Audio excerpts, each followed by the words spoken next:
Because clearly the only people who want a pigeon are going to be the people who run in with a bag and go, hey, I'm going to get a pigeon. And they scoop it up and maybe whack it against the sidewalk a little bit, very gently. What do you mean very gently? Just immediately... Hold on. Hey, did you get the pigeon? Yeah, I accidentally killed it. Let me tell you something. He's got to whack it around a little You hit record.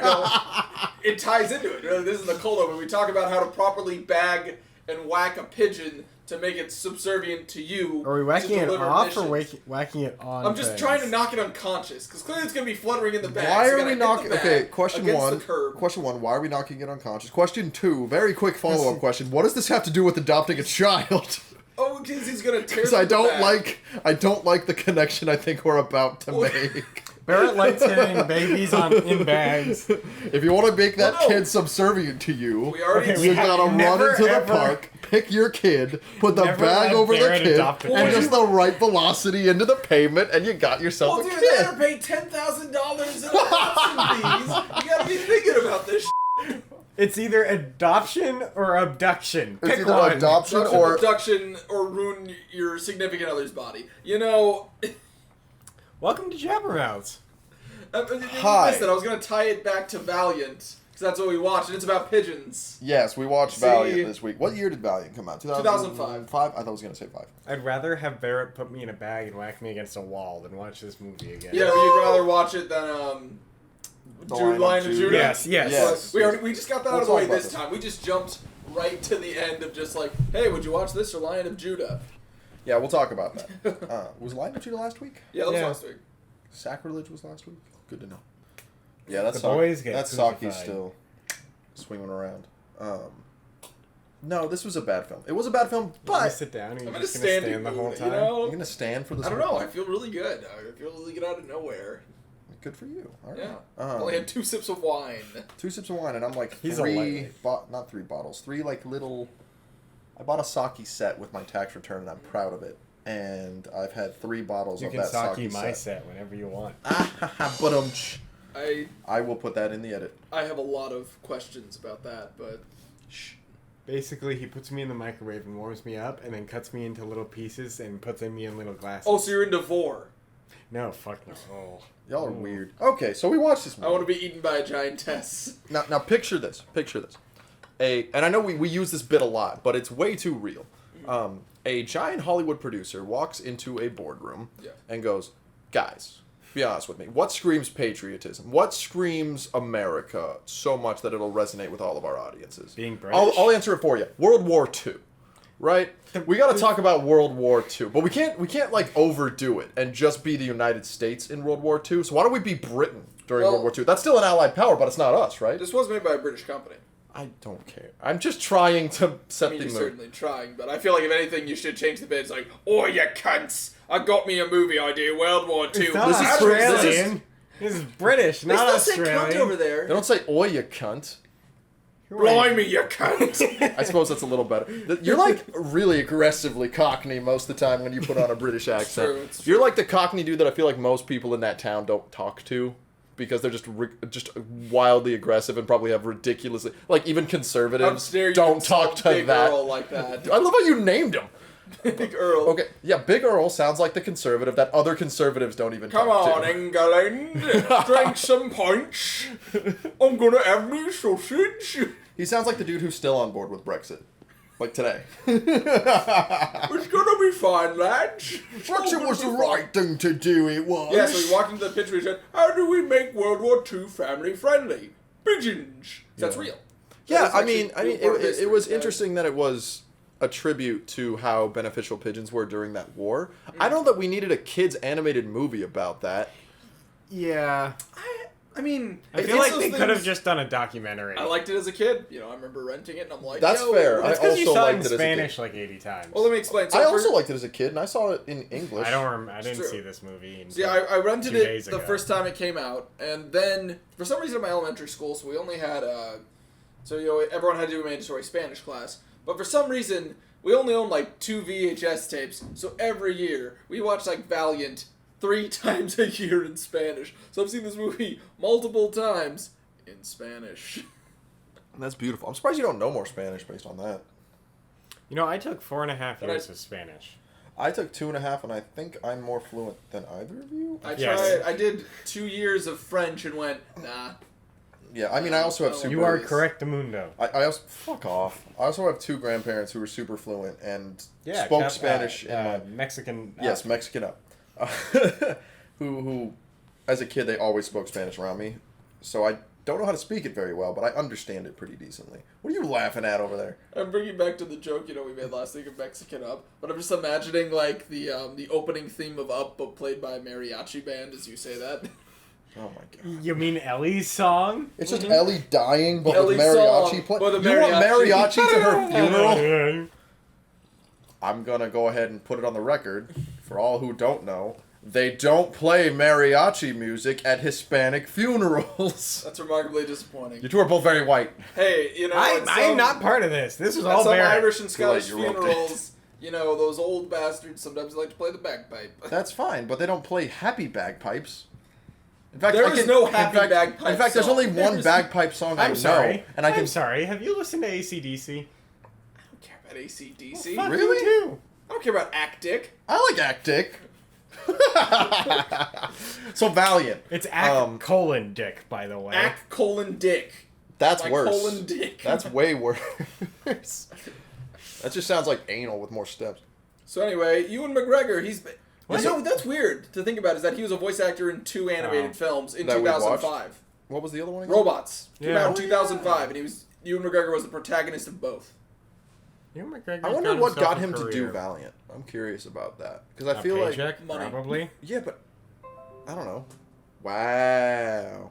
Ethan out here not paying attention to his... Fuck you, Xbox game thing or whatever it is. Oh, sorry, I thought you were... Don't sell my Xbox. No, not your He didn't do nothing. Not your specific... Fuck you, Xbox. Yeah, fuck Barrett. I'm just kidding. Your Xbox is fine. So Valiant is a movie about pigeons during World War II, and the idea is that pigeons How do we kill as many pigeons as possible? None of them die. Yeah. That's actually not true. 3 pigeons die at the beginning. At the very beginning, we get 2 2 seconds. One is a prisoner of war. Correct. Oh yeah, because I'm gonna call them pigeon of war. Excuse me. That's actually I like that. That's I pretty good. Like that. What's the jock bitch's name? Gutsy. Who's like Gutsy? That's the best one, right? I thought Gutsy was the. No, that's Bugsy. That's Bugsy. That's Bugsy. Yeah. Bugsy is Ricky Gervais's character. So we open on Gutsy, who is like the prototypical what you envision when you envision a stereotypical World War II soldier, like what you would see on the propaganda posters, except a pigeon. Yeah. We open on them and 2 other homies getting just eviscerated by falcons Nazi who are Nazis. In this movie, all falcons are Nazis. And also, that falcon had a flap top for some reason. I want to know, like, how do the birds style their hair? I don't know. They shave they Valiant's hair too. Haircut That's true. scene. They all get their haircut just like the military. Except all it is the one little tuft of hair on the top of Valiant's head. And then it pops right back out. So whatever. But they die. And the idea they're trying to propagate, which sets up our character, is they're running out of pigeons. They're all dying to these falcons, so we need to just send whoever we can on this really brutal mission, which is where our boy Valliant is, who's like half the size of a normal pigeon. Oh yeah. Yeah. Can we talk about the mission? Yes. The mission is to get. What does the mission say? No. It's the message that will set up Normandy. Yeah, this message that sets up So this is a prequel to Saving D-Day. Private Ryan. This is a prequel to Saving Private Ryan. Watch this first, or watch it after, and you'll be like, "Whoa, no, it was Dunkirk? Was that isn't World War II? Dunkirk? I thought it was World War One. Dunkirk was also World War II. I thought it was. I mean, I didn't fucking watch it. I think it was World War II. You don't come here for historical accuracy. What do we give a fuck? Yeah, you can actually call Steven Spielberg. This is a prequel to Saving Private Ryan. And he cried in the theater. He said, "This is exactly what I wanted." Tom Hanks did a whole interview about it. Yeah. Tom Hanks did a whole interview about it. It's great. Just beautiful. I love this. I love all of this. I hope that all 2 of our listeners try to research this or try to Google it and just won't find anything. We make a lot of shit up on this show. Well, yeah. Right. That's kind of the point. So Valiant, this is going to be important later. Ethan and I will talk about this later. Who lives in the English countryside, goes to London to up in the military, runs into Ricky Gervais's character named Bugsy. Yes. Who I have to say, it's kind of funny. What's his major trait? Just at least like Valiant. I'm small, but I have courage. And then Bugsy, stank. just stank or gross or he truly embodies a British man. Oh, that's mean. It's a British people. Bugsy. Well, I mean... Did you just insinuate that all British men are stinky? You saying you don't get BO? I'm sticking up for the British man. We have hot, sweaty sex. You don't smell great. I'm going to be honest with you. You know that's a lie. I overdosed cologne. I know. Ocean Breeze actually is really good on you. Shut up. Don't act like you're not in the room while this is happening. I am in the room when you guys fuck. Thank you. I record it. Thank you. Subscribe to our OnlyFans. I mean... I hope our 2 listeners look that up after this. I kind of hope they don't. We don't have one. Yeah, wouldn't that be worse if there actually is somebody named Jabbermouths on OnlyFans? There's a band. I'd be cool with that. I would reach out to them and be like, I hope what you're doing is great. Would you like to do a crossover? I would have them on the show. I wouldn't hesitate. I'd be totally happy about that. So if you're an OnlyFans person named Jabbermouths, we want to talk to you! Yeah, please hit us up. So, anyway, the movie. Bugsy is pointless. I think like his character arc is literally I'm a cruddy bitch and I will be less of a cruddy bitch because I go to war. And he hits on every woman in the film, even on his rat. species. Yeah, even a rat. I'm gonna hit on a rat. The French rat. How are you gonna fuck the rat, Pigeon Man? You know what joke they didn't make? Yeah, because cloacas are a thing. You can't even biologically have sex with that rat. You need a rat penis. You don't have a rat penis. You have a cloaca. Yeah, but okay. They didn't ever make the French are weak joke that we're so used to these days. Because they're strong, because it was the saboteurs. Well, also I feel like it's the United States that makes those jokes more often than the British, right? Because France, as far as I know, and I could be totally wrong. There was literally a 7-year war against each other, though. I'm saying do you know part of why, like, the stigma behind why the United States calls, like, the stigma of calling French people cowards is? I mean, explain it. It dates back to Vietnam. It dates before Vietnam, but one of the biggest ones is Vietnam. Because Vietnam happened partially... There's a lot of shit that happened, but one of the biggest reasons don't come here for historical accuracy. The French got fucked in Vietnam and said, hey, United States, please come help us. The United States entered Vietnam, and partially because the French were the boys, but also because we wanted to fight communism. And as soon as we went in, the French went, hey, bye. And the French left. The French pulled out of Vietnam entirely. Yep. Right? After asking for our help. Granted, there's a good chance we were going to do that anyway, but we used the idea, we used France asking for help as a reason to go do something. It's payback. What's payback? Because the French helped us in the revolution. Yeah, but we never owed them shit for that. Yeah, we did. No, we did. I'm saying we never did anything for them. Yeah, exactly. Yeah, so it's their payback. And it's not like they could be like, hey, remember the revolution 200 years ago? No. Yeah. No.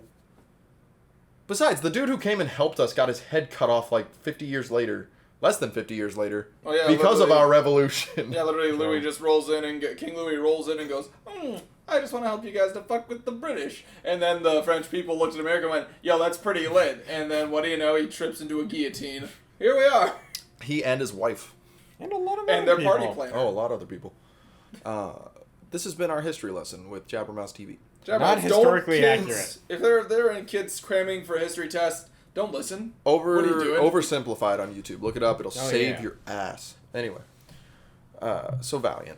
They up, along with the rest of the merry band, is one really smart dude who is a pigeon. And that's just his whole... a monocle. Yeah, he's a monocle because he's smart. That's his whole character arc I am intelligent. Well, and then he sits in the background. Is he rich? Yeah, he is. He's a noble.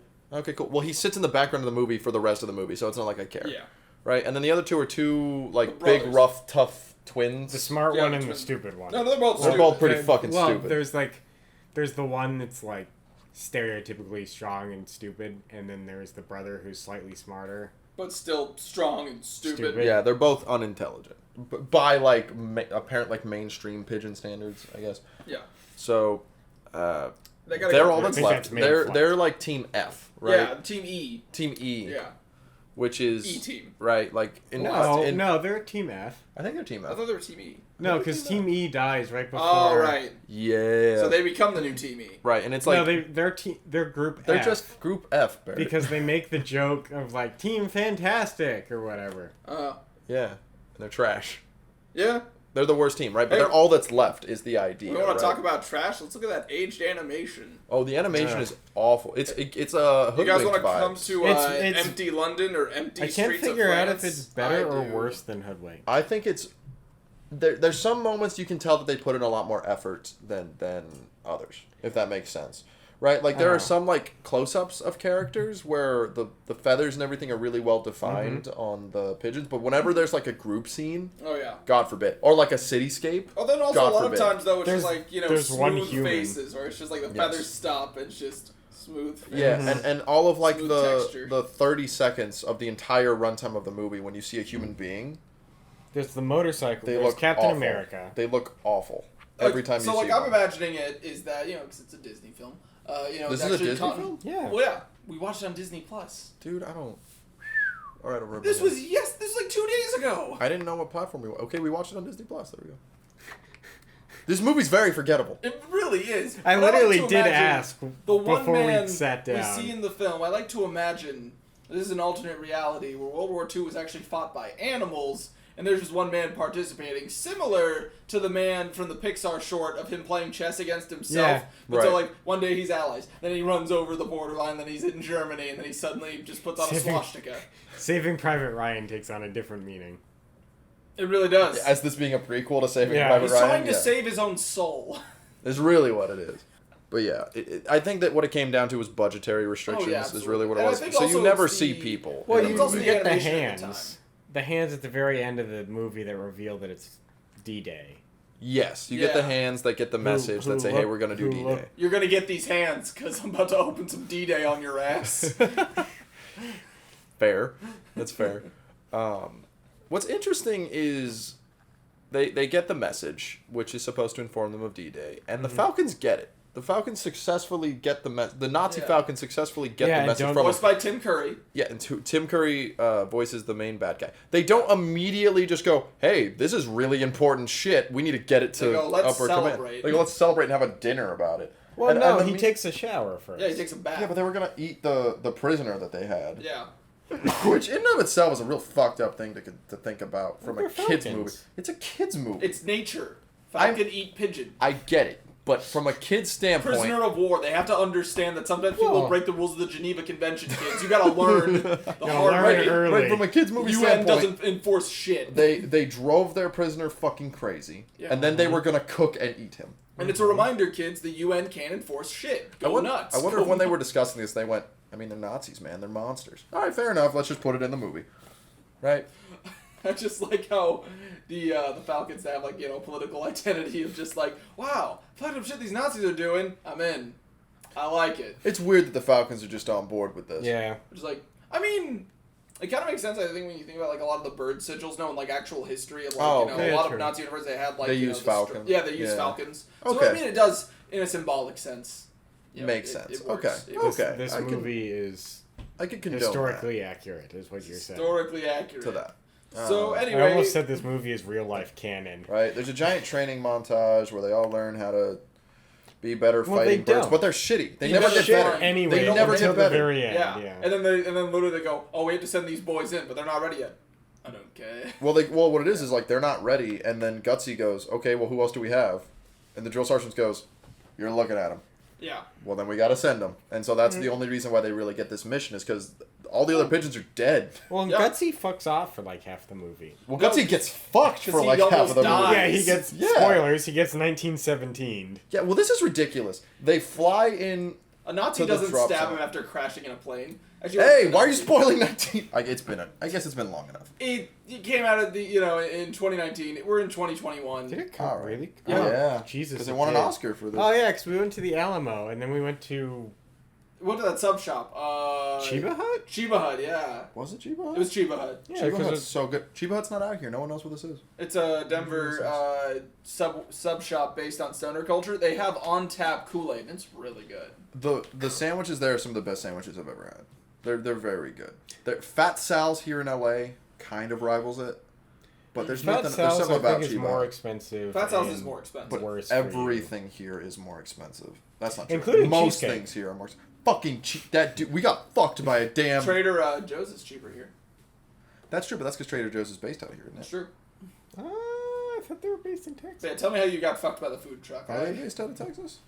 Well, here, tell the cheesecake story. We went to a food truck last night because our apartment complex, calls food trucks to see if they want to come once a week, and they do. And this guy, who English wasn't his first language, I'm not sure what his first language was. Was like, when we're ordering our food, he's like, hey, we had a special on cheesecake. Sure, I'll have a slice of cheesecake if there's a special on it. Didn't tell us the price. I was dumb enough not to. I was high, so I didn't ask. And I just didn't think about it. Neither of us thought to ask, and we got a couple cheesecakes. We had 2 entrees and 2 slices of cheesecake. Okay, your entree was $14. Mine was $12. Exactly. At a food truck, and they're like, okay, that'll be $50. What? $50? And Ethan heard him wrong, and Ethan was like, oh, I'll cover it, that's fine. And I'm like, sure? I thought he said 27, not 47. Right. So Ethan pays, and I'm like, I can't believe that was fucking $47. And Ethan's like, what do you mean that was $47? That was $27. I'm like, he said 47. You should check your bank account. And sure enough, with tip, it was like $57. And it turns out he charged us $10 each for like half of a normal slice of cheesecake. It was pretty small. I was angry. It was like a slice of cheesecake that you get at the grocery store in like the frozen section. You know, those Sara Lee cheesecake. Right, because we had thought that it would be like a little mini full cheesecake for $10 a piece. And when we got it, like that's how we were so angry. rationalizing. We were so angry. And Ethan asked for the receipt, and the guy went, "Oh, I can't give you the receipt unless you know the full card number, and there's other people in line." So yeah. We just said fuck it and left. Got fucked by cheesecake, just like the Nazis got fucked. If I was sober, I would have made such a big deal out of that last night. I know really you would have. I was waiting for it. I was too high to like go for it. I think yeah. Have you ever noticed that like making Italian food yourself is like really cheap, but then actually like going out for Italian food, like ordering or going to an Italian restaurant, and suddenly like, yo, you just decimated my wallet. I'm looking at you, Olive Garden. Well, I'll say the food that we ordered.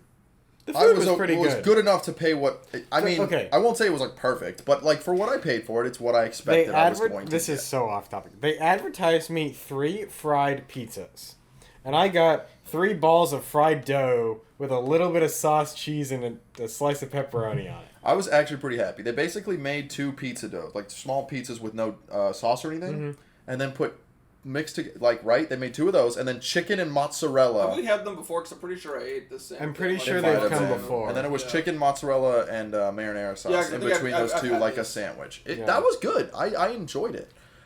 It destroyed my stomach last time. I was actually okay. Well, I mean, you ate a lot. That's a lot of cheese. I guess it valiantly didn't leave your system. That doesn't. No. No, you got mine. Didn't leave. I need a spray bottle. I need to hose you. Yeah, he's a funny boy. So they go with Gutsy, and they have to take a plane to France because even though they're pigeons who can fly, they have to get dropped out of a plane for some fucking reason. And this is the only time that we assume that there's another human because we don't ever see the pilot, but there's a pilot who then. Yes, they all get launched out except Gutsy because his like bird box gets stuck that he's supposed to get launched out in. And then the plane explodes. Yeah. Which presumably kills the pilot. Yep. And all I'm thinking is, you could have... You're pigeons. Why didn't you fly to France? Anyway, whatever. That one pilot's job was literally to fly a bunch of pigeons. Yeah. From London to Germany. Can you imagine getting that assignment? You're going to fly a bunch of pigeons to meet up with some rats. So we're towards France. They'll probably try to shoot you down. Beg pardon? You're telling me they're meeting up with rats? Yes. They're meeting up with revolution rats? Yes. Resistance rats. It's him saying goodbye to like his wife, and he's like, "But I gotta fight this war. I gotta do important things. They're gonna have me fly that plane across war-torn France. I gotta be there, sweetheart." You know, and then he gets there. I'm ready to serve. Great. You're gonna put these birds on your plane. Only these birds. They're gonna meet up with some rats. I'm putting my life on the line for what? I'm sorry. What? Birds and rats. Don't worry. It'll make sense. This is how we start Normandy. What? And then the whole time he's on the plane, he's like, I'm gonna die. I'm gonna fucking die over some goddamn pigeons. And then the bullets hit his plane, and he's like, I knew it. I fucking knew it. See, I like to imagine he was more positive. Where it's like, well, you know what? I'm gonna serve my country no matter what I can. I'll, serve the ground. And then he gets set down, and then like, he's still on the ground. He's like, you know what? I think I can wiggle my way out of this. And then he dies. Ma'am, I have some sad news about your son. He died valiantly in war taking a bunch of Transporting pigeons across the English Channel. Oh, my son. Dude Wait, just what? gets decked. Sorry, did you say birds? My son died over a bunch of fucking what?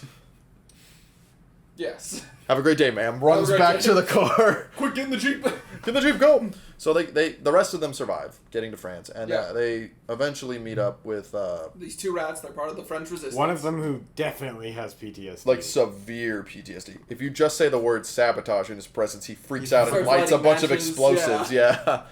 You're just like, yeah, okay there, bud. Well, yeah, you know what? There's worse things to his worry about. sabotage is literally just throwing matches around. He never does anything of relevance. No, ever. he throws them at the Falcons. It doesn't work though. It doesn't do anything. No, it hits one of them and No, it just flies around them. You know what I don't It never understand? hits I think it anybody. hits them. I don't Why think would it it hits it's them. a one. And so the lady rat, she's the leader of the resistance, but she's wearing a fake beard when she meets them. But they already know that she's a girl. Yeah, I don't know why she was wearing a what fake kind of beard. woman are you? And she takes off her beard. Were they That's trying? a girl. Were they trying to reference that like some girls tried to dress as guys to join Probably. the military? You think? During Maybe. World War I II? don't. I think it was just a goof. I think it was just a gag. If it was just a goof and there was no like relevance behind it, it was a really bad joke. was really like bad. it wasn't good. Because the beard was really And then immediately bad. Bugsley goes, "How can I sexually harass someone of a different species? Here I go. That is exactly what happened. I'm Ricky Gervais." Yeah. No, nothing against you, sir. It's just you voice the character. Nothing. Yeah. I don't know. I like him very much, but I feel like anything that he writes that he's also in, he makes himself Did he like write the this best movie? person to ever exist. No, he did. No, I'm saying whenever he yeah. does a piece of work that he is in, that he also wrote, he's embodied like a man who can do no wrong. If that makes like, have you ever been in an argument and then like an hour later you think about a much better thing to mean, say? yeah. He's in things that he wrote.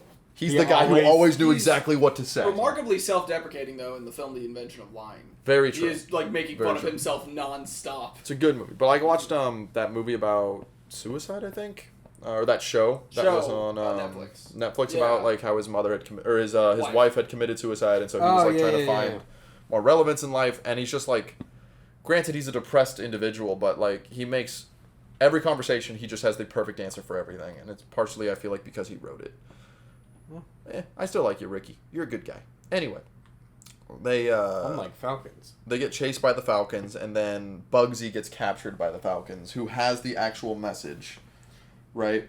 Well, no, because Okay, so the Falcons take the message from Valiant. And they Not store from it in a big Valliant. chest. No, from Oh yeah, From Bugsy. Because no, Bugsy from is the like, guy I'm that- gonna yeah, save from Bugsy. Yeah. Bugsy gets captured, and that's when we have periodically seen the prisoner of war this entire time, the Pigeon of War, Pigeon of War. and see him slowly psychotically break throughout this entire movie. So by the time Bugsy gets to him, the guy's just gone Yeah. mentally. But he gets undone with like one slap, doesn't he? Or no, he gets undone by getting his fucking head slammed into Bugsy. He stank. Bugsy's whole character is just that he Like stank. I said, it's just zooming in. It's just really deep fried letters. Stank. Yeah, that brings him back, mentally brings him back to life, basically.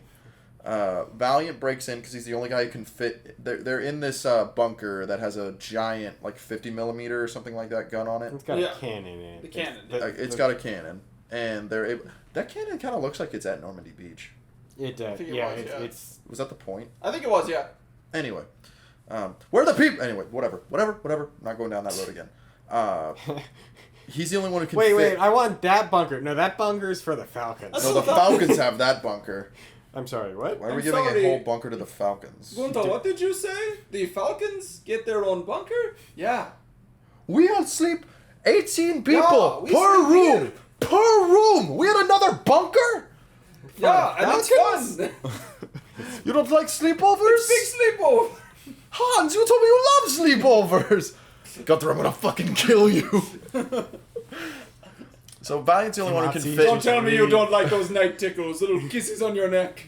The Nazis Oh, here's just the other really, thing. really liked sleepovers. The reason why Valiant has to go in alone is because at the end of he has to go down the barrel of this cannon, and he's the only one who can fit through like the slit of the cannon that's open. It's happened to me before. You know what I'm Right. saying? Well, here's the issue. When he inevitably rescues both Bugsy and the Pigeon of War with the message, which the way that he conceals it is he eats it. Deep Yeah, throats he it. deep Yeah. throats it. The way that they get out is all three of them together push that door open Yeah, so why to didn't let they them just all out. push the Why door? didn't the other 5 pigeons Well, who are waiting on the outside just push it open and help Because them? it makes noise when they open. There's 6 of them. They fought the Falcon. They beat the Falcons. They escaped the Falcons. You see later that they all go into attack formation and fight off 2 of the Falcons. 2 out of 3 of them on their own. But Falcon Hitler is more powerful. Whatever. Yeah. I'm saying they had enough numbers that they could have at least tried, is all I'm saying. They could have killed all 3 Falcons, potentially. That's all I'm saying. Falcon Hitler would have shot himself first. He's not Hitler. They talk about He's how they're Falcon Hitler. They talk about how they're going to take that message to the higher commander. There's a higher power than Falcon Boy. So is there one dude who can speak Falcon? There must be. I know. Hey, Gunter, yeah. You want to explain why in the budget you made little leather capes for the Falcons, and I saw you cutting one of their hair. We don't have budget for that. We ran out of food last week, Gunter. Gunter, this war is really heating up. We haven't eaten for 2 days, and you're putting you're unrestricting leather for the Why Falcons? would a bird wear a cape? Why do you have little metal helmets? Why do you have little metal helmets for all of the fucking Falcons? And a key for the Falcon? I don't know. Yeah. All sorts For of the shit. bird cage? Well, that's for a bird. Like at least you can justify like, hey, we have a bird cage that somebody owned and we just seized it for the war effort. You can somewhat rationalize that. You can't rationalize little full fucking soldier outfits for these like biker outfits. It was really for BDSM. Yeah, it really was. So I guess the one thing I want to talk about. So then the Falcons chase them across the ocean. Here's the thing that annoys me the most. They chase them ocean? all the way. Let me say it. Say it. Yeah, I'm gonna say it. They chase him all the way back to Valliant's hometown in the English countryside. It's fascinating. So they take a plane, to get there because you can't fly there. France. But then it takes them 5 minutes of the Falcon chasing Valiant across the English Channel all the way back to the countryside. Pigeons are faster than an airplane. Yeah, they go all the way back home. They go by the bar that Valliant was in at the beginning of the film in the English countryside. What the fuck was that pilot died for nothing? I'll say it. He really did. Well, at least I know that my sacrifice came for the crown. Right, like 10 minutes ago in this podcast, a lot of people, anyone who listens to this might be thinking, oh, of course they had to take the plane. That's a really long distance for pigeons to fly. No, it ain't. 5 minutes of flying and they're back in the English countryside. It's ridiculous. And then they beat up the Nazi in the English countryside. Yeah, and it's just presumed, because all the other pigeons except for Valliant, who's carrying the message, decide to stay behind and fight the 2 lackeys of the main Falcon. And then they just show up after Valliant and all the home friends. Yeah, after Valliant delivers the message, the rest of the guys just show up. What I wonder is, did they just straight figure out how to murder those 2 Falcons? Did they just kill those 2 Falcons off screen and then catch up with everybody else? No, just like 2. I guess. Well, if they did, this just goes back to my previous point. Why didn't they all just go into the fucking bunker at that part? Catch the Falcons. One of them was showering. Capture the Falcons by surprise and just murder all 3 of them. And the reason I say why it's okay that they murder them is 3 pigeons died at the beginning, and this is World War II. It's fine. Kill the Falcons. Does they actually just show up like wearing the other Falcons as pelts? Right? Check it out. We survived. We survived. And thrived. And fucking Bugsy's like, I got the bloodlust. I gotta get back out there. And then suddenly, no. Then the sequel is like the bird version of Hurt Locker, where he wants to be redeployed because he doesn't adjust well to civilian life. He can't go back to that London Square and be a bum anymore. He has to go kill people. He has to be back out on the front line. Isn't he in trouble with the mob? Yeah. No, just like 2 random I think it seems gangsters, like the mob. maybe. It's the mob. Yeah, or remember, some kind of mob. it's canon now that Line of Judah raided his home. and... Yes, crows are all Italian mobsters in this I thought they were universe. magpies. Yes. I'm just saying crows in general. Well, the birds that because were of the Line of magpies, Judah. I'm saying that from last week's episode. We decided that the Jewish people are depicted by crows. Isn't it interesting how the way I set up the number generator, we have to deal with 2 major historic events told through animals? Well, one is debatable on its reality. Okay. And the other was the crucifixion of Jesus Christ. No. You got me. All right. I'll give you that. Oh, that was good. That was cool. and then it ends, and at the end of the day, it's just very forgettable. Yeah, Valiant becomes the soldier that he wanted to be the whole time, and he gets with the stereotypical nurse pigeon, who, of course, they do. Bugsy goes after her, though. Bugsy always has gone after every female in the room, though. And then the message that they delivered, we get to see human hands again, and it turns out... I think it goes to Churchill. Yeah, it does go to Yes, Churchill. we're going to bloody Normandy. Right, and it turns out the message is that the best place to invade Germany is through Normandy Beach, and sets up Saving Private Ryan. And then if you watch through all of the credits right afterwards, you get to see the opening scene, actually, to Saving Private Ryan, because this is a prequel.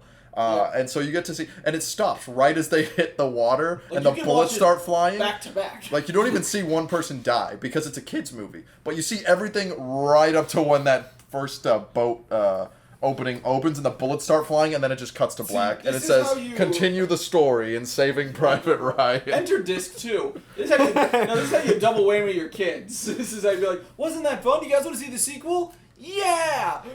And then just watch what made, like, Vietnam War veterans have to leave the theater. Yeah, they left the theater because they're like, oh shit, I wasn't part of this war. They left because it triggered PTSD. You said Vietnam veterans watched a World War II movie that triggered PTSD. Well, that's what happened. That's exactly what happened. So they're actually World War II veterans. It was also Vietnam War veterans. Oh, that makes sense. Vietnam War veterans saw the movie too, and it triggered their PTSD. That's a real thing that happened. I'm wrong about a lot of things, historically speaking. This, I had to look up and do a fucking research paper on. Vietnam War veterans were triggered PTSD-wise as well. Okay. Yeah. Because, well, I mean, there weren't a lot of World War II veterans left when this movie came out. When did Saving Private Ryan come out? Early 2000s. I thought it was 97. It wasn't 97. Steven Spielberg, it might have been 97. It was 98? 98. 98, thank you. So, it was, you know, we're July talking 24th in Canada. 54 years after the end of World War II. So, I mean, I guess, maybe some World War II veterans around. Really young ones. God damn, can you imagine that by 21 you survived World War II and were in the war? Yeah. Yeah. God, the rest of life would have been very different. Mm-hmm. We salute our veterans. I don't know. I like you. Good for you. I think the military has way too much money, but good for you guys. Thank you for keeping us. I feel like more money should go to those guys. Yeah, I agree. I completely agree. I completely agree. Let's get political, boys. I do that once an episode. I'm not. Yes, you do. I do. Yeah.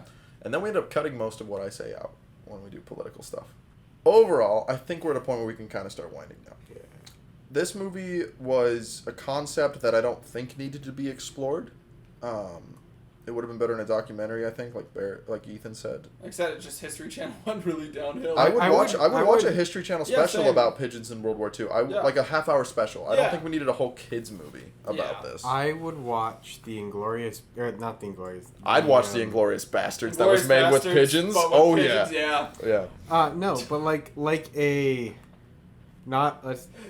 I'm using this as an example, right? The Saving Private Ryan, Schindler's List type movie about the pigeons and what they accomplished, right? That dark, right, like how many lives did pigeons save? Like how many did we killed thousands of pigeons to save tens of thousands of human lives. About pigeons in World War II. Yeah. Not the, let's do a kids movie. Yeah, I don't know why we had to make this a kids movie. I don't want to think about, we could probably look this metric up, I don't want to. I don't want to think about how many thousands of pigeons probably actually died during World War II trying to get messages. Pigeons. Don't fucking say it out loud. That's piglets, oops. How many piglets died during World War II? I'm just picturing like an army of piglets trying to storm Normandy Beach. I'm picturing Piglet from Winnie the Pooh. Yeah, me too. But instead he's just wandering the streets. Hello, Pooh, you said this would be fun. Hello. Well, I'm just picturing D-Day, but it's all piglets. And now I'm picturing the Saving Private Ryan scene with the dude who's trying to find his arm, but it's just Piglet. It's just like Pooh and Big the behind enemy lines. Piglet, I need you to distract him, and I'll stab a knife in the back of that Nazi skull. Oh, I don't know about this. You have to do it for crown and country, Piglet. Hey, Nazi guy over here. Oh, there he is, Hans. And then Pooh comes out of the bushes and just starts shanking the Nazi. We did what we had to do. We did what we had to do. And Piglet's just covered in the blood. I had typed in how many PIG. And it was piglets? Yeah, and it auto-corrected to pigeons. Apparently, the UK used 250,000 war pigeons. I'm not surprised by that fact. Which merits why they wanted to do something to, remember that. I think a kid's movie was the wrong choice. Because the movie is kind of boring. Okay, I didn't realize you can make World War II and this much death and suffering boring. What other... You can make it depressing, but I didn't expect it to be this boring. Yeah, I mean, it depends on the audience. I know, like, watching like, a lot of World War II stuff as a teenager, and I'm like... Well, when it's, like, historical stuff, sure. Yeah, it's true. But, like, Saving Private Ryan, say what you will, it's not a boring film. It's a depressing-ass film, but I wouldn't call it boring.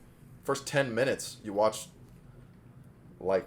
You watch one of the most dozens of historically people accurate battles. Okay. Fury, I wouldn't say boring. 1917, not boring. Not boring. Right? Like, a lot of war movies are really good at making you depressed. World War One. Right? Yeah, I know 1917 is war, obviously.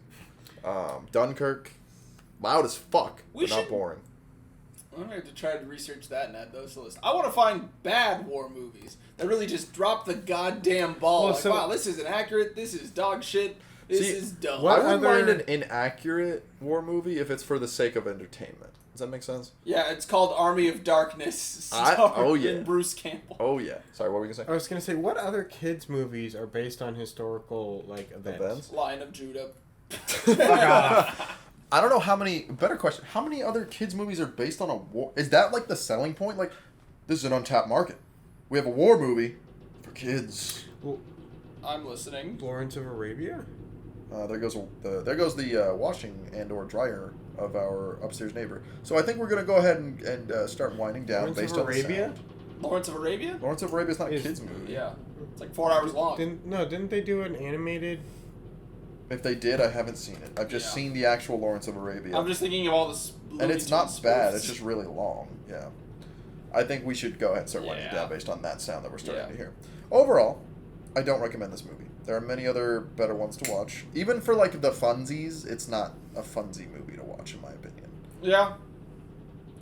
It's just boring. It's just, put it in the column with a black hole on Disney Plus of, hey, here's our boring stuff. Because for some reason we can't put goddamn Pepper Ann or Dave the Barbarian on the goddamn streaming service, and it still makes me mad. Yeah, Dave the Barbarian's great. It slaps. And also Pepper Ann. I need to know if I was right, if it was good or not. I don't remember Disney Plus. I don't know what Pepper Ann is. I thought I showed you the intro. The girl with the red hair and the glasses. And it was actually the original animation from the guy who did Codename Kids Next Door. You did show me the opening to this. I remember what you're talking about now. I don't. I think it's time to... That's what I'm saying. So, overall, we said we'd rather watch... This or Lion of Judah. I would rather watch this again. I think so. I'd rather watch this because the difference is it's less egregious and I can actually just sit on my phone. Yeah, and I don't have to, have the back of my head screaming about how much I disagree with some of the stuff that I was raised at as a kid. Mm-hmm. It's true. If you're disagreeing with anything in Valliant, I think you're a Nazi. It's fair. Well, what is there to disagree with in Valiant? Those Falcons are the victims. Oh dear. Oh, exactly. Oh no. Intervention if this is over. This has been Jabbermouths. My name's JD. I'm Ethan. I couldn't come up with anything creative enough at the moment. I'm Uncreative Barrett. Anyway, fuck I'm you. kidding. We'll see you guys next week.